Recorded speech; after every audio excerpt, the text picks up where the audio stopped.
Sports Center. So guys, pumunta po ako rito parang mag-relax.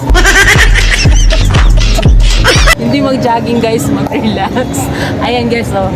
Galing bahay isip ko, mag-jogging ako. Dito na ako, nakakita ako nito. Parang ayaw ko nang tumakbo.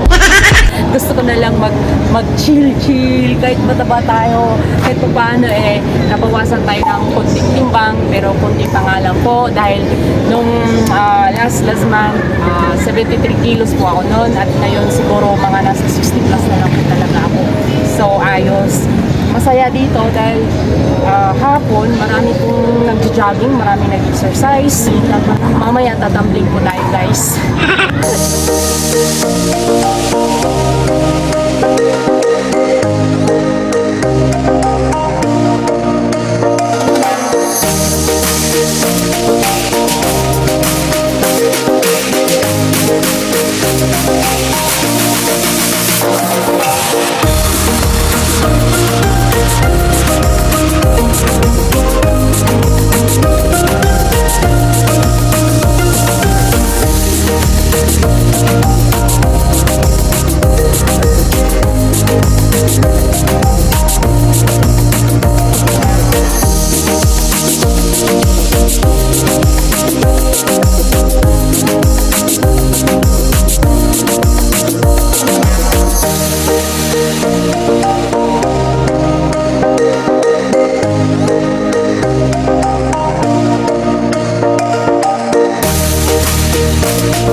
Nothing seems right, 'cause when you're born I lose my sight.